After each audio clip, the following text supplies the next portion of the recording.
Hello, my dear student. Dear student, I am your teacher of science. Today's class we discuss our book of science. So let's see what we will discuss in our class. Student, अब तक हमने हमारे 8 chapter science में successfully complete कर लिए हैं। आज हम करेंगे हमारा 9 चैप्टर, दैट इज हाउसिंग। आज हम घरों के बारे में सीखेंगे कि घर कैसे होते हैं, कितने प्रकार के होते हैं, या किस प्राणी के घर को क्या कहा जाता है।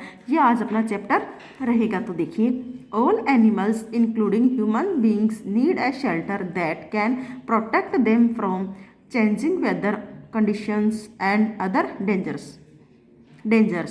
जितने भी एनिमल्स हैं, किसको, इंसान को मिला के, एनिमल्स के अलावा इंसानों को मिला लें तो हर किसी को अपने आप को सुरक्षित रखने के लिए, किस चीज़ों से सुरक्षित रखने के लिए, चेंजिंग वेदर, मौसम के बदलाव से, बाकी जो खतरे होते हैं उनसे बचने के लिए, उनसे खुद को सुरक्षित रखने के लिए आवास की ज़रूरत होती है, शेल्टर की ज़रूरत होती है। We see different types of houses around us. हम अलग अलग प्रकार के घर अपने आसपास देखते हैं, यानी कि हम अपने आसपास खूब प्रकार के घरों को देख सकते हैं। कई प्रकार के घर हमारे आसपास पाए जाते हैं।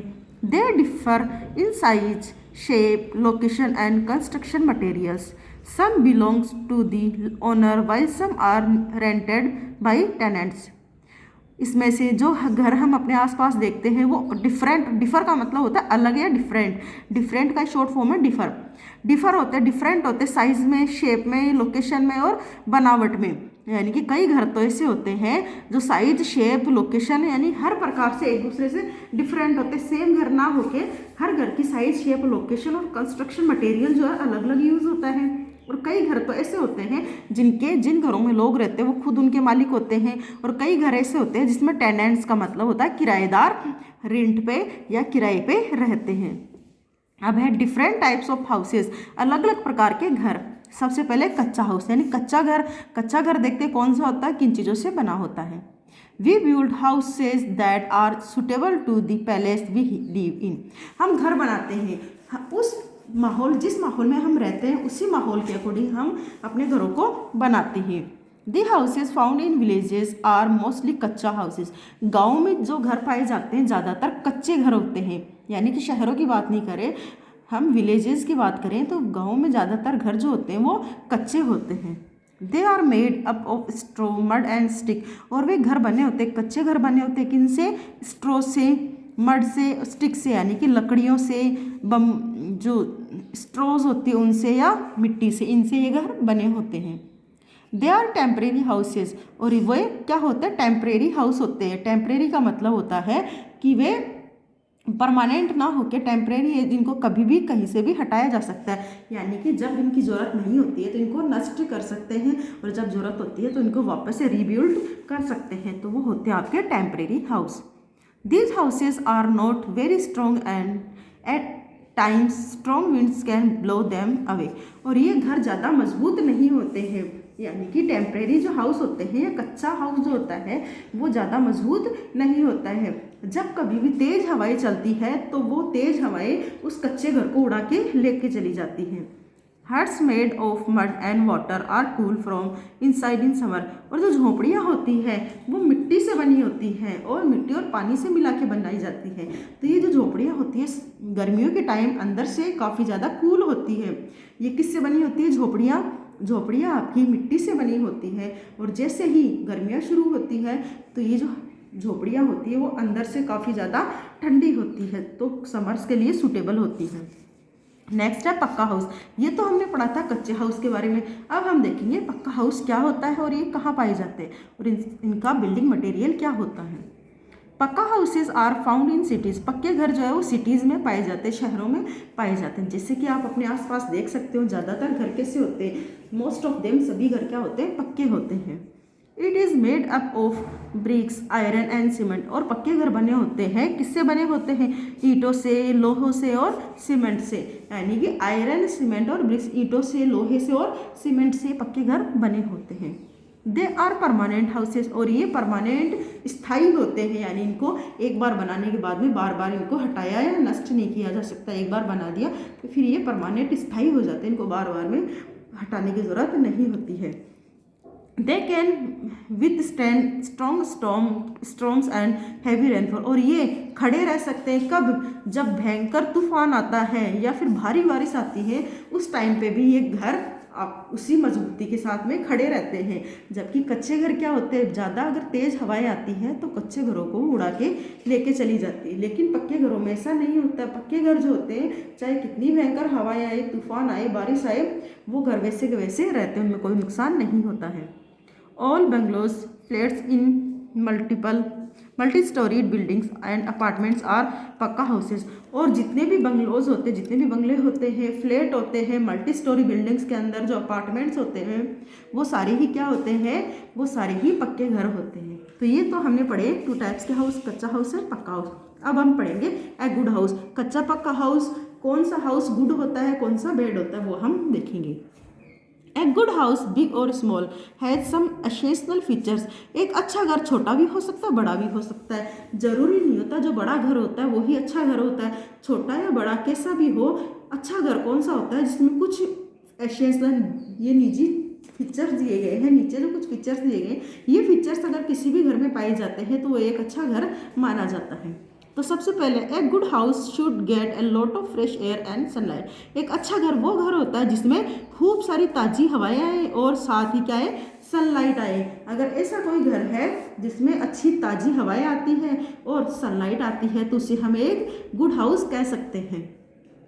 ए house should have many doors and Windows. एक अच्छे घर में खूब सारी खिड़कियाँ होती हैं, खूब सारे दरवाजे होते हैं। Doors and windows should have a wire netting to keep flies and mosquitoes away. और जो घर और दरवाजे होते हैं उन पे जाली लगी होनी चाहिए ताकि फ्लाइज, मक्खियाँ और बाकी मच्छर जो है वो उनसे दूर रह सके। एक अच्छा घर जो होता है उनके खिड़की दरवाजों पे जाली लगी होनी चाहिए, ताकि वायर नाइटिंग का मतलब होता है जो जालियाँ हमारे घरों में मोस्ट ऑफ खिड़कियों में देखते हैं, तो अगर वो लगी होती है जिससे क्या होता है, मक्खियाँ, फ्लाइज क्या होती है, मक्खियाँ, और मॉस्किटो मीन्स मच्छर, वो घर से दूर रह सके। तो ऐसे घरों को भी हम अच्छा हाउस कह सकते हैं। ओपन स्पेसेस लाइक वरांडा और a courtyard gives a fresh air, sunlight and a palace to play in. और एक अच्छे घर में खूब सारा ओपन स्पेस होना चाहिए, खुली स्पेस होना चाहिए, खुली जगह होनी चाहिए, जैसे कि बरामदा या कोर्टयार्ड। कोर्टयार्ड भी क्या होता है, बरामदा होता है। कोर्टयार्ड या बरामदा होना चाहिए ताकि इससे हमें खूब ताज़ी ताज़ी हवा मिल सके, सनलाइट मिल सके और साथ में ही बच्चों को खेलने के लिए जगह मिल सके। तो ये एक अच्छे घर की स्पेशलिटी होती है। A kitchen must be well ventilate to let the warm air out. और एक किचन जो होता है उसमें वेल वेंटिलाइट होता है, इसका मतलब उसमें जो वेंटिलेशन होती है, रोशनदान वगैरह होती है, जिससे गर्म हवाएं ऊपर उठ के बाहर जा सके। जिससे कि आप जानते हो हवाएं जब गर्म होती है तो वो अपने आप ही ऊपर उठ जाती है। हल्की हवा जो होती है या ठंडी हवा जो होती है वो नीचे रहती है और गर्म हवाएं ऑटोमेटिकली ऊपर चली जाती हैं। तो अगर वेंटिलेशन अच्छे से होगा, रोशनदान वगैरह अच्छे से होंगे, तो किचन आप जानते हो कितना गर्म रहता है, खाना वाना बनाते इस वजह से काफ़ी ज़्यादा गर्मी होती है। तो एक किचन के अंदर वेंटिलेशन की अच्छी व्यवस्था होनी चाहिए ताकि गर्म हवाएं किचन से बाहर जा सके और किचन में किसी भी प्रकार की दुर्घटना से बचा जा सके। A house should have a good drainage system to carry away dirty water and other waste materials from the kitchen and bathrooms. और एक अच्छे घर के अंदर ड्रेनेज सिस्टम जो होता है वो अच्छा होना चाहिए ताकि वो गंदा पानी और बाकी का जितना भी वेस्ट मटेरियल होता है, किचन का हो या बाथरूम का, वो घर से बाहर निकाला जा सके। ड्रेनेज सिस्टम आप जानते हो जो नालियाँ बनी होती है हमारे घरों के बाहर, वो हमारे घर में अच्छे से बनी होनी चाहिए ताकि हमारे किचन का, हमारे बाथरूम का जितना भी वेस्ट मटेरियल है या डर्टी वाटर है वो घर से बाहर जा सके। तो उसमें अगर ऐसा कुछ है तो वो भी क्या है, एक अच्छा हाउस है। Plants should be grown around the house. और घर के आसपास पेड़ पौधे लगे होने चाहिए। They help to make the air clean and add beauty to the surroundings. ये क्या करते हैं, प्लांट्स हमारे घर की सुंदरता को तो बढ़ाते ही हैं, उसके अलावा हमारा जो एयर है, हमारा इन्वायरमेंट है, उसको भी क्लीन करते हैं। The floors of the kitchen and bathroom should be sloping so that the water can flow out easily। और जो किचन और बाथरूम का जो फर्श होता है या किचन या बाथरूम का जो फ्लोर होता है वो स्लोप वाला होना चाहिए। स्लोप का मतलब होता है ढलानुमा, ताकि पानी अगर गिरता है तो वो अपने आप ही घर से बाहर निकल के जा सके।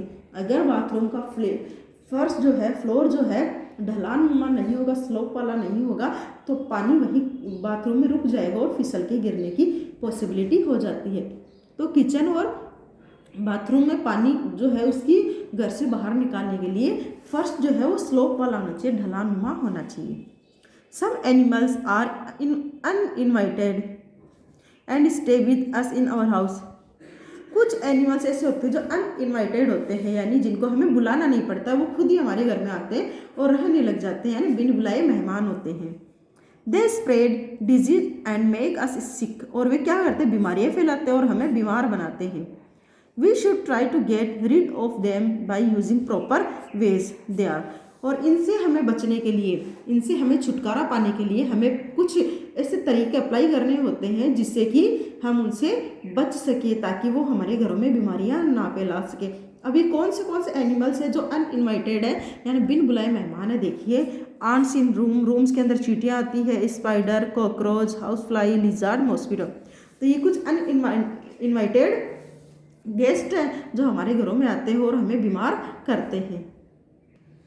तो ये तो आपका था क्या, ए गुड हाउस। अब नेक्स्ट जो हमारी क्लास होगी इसमें हम पढ़ेंगे क्लीन हाउस, घर को साफ कैसे रख सकते हैं, ये हमारे नेक्स्ट क्लास का टॉपिक रहेगा। यानी साइंस की जो हमारी नेक्स्ट क्लास होगी उसमें हम ये टॉपिक स्टडी करेंगे। तो स्टूडेंट, आज आपको मैंने समझाया है हाउसिंग क्या होता है, टाइप्स ऑफ हाउस पढ़े थे हमने, जिसमें हमने डिफरेंट टाइप्स का हाउस पढ़े थे। फॉर एग्जांपल कच्चा हाउस एंड पक्का हाउस।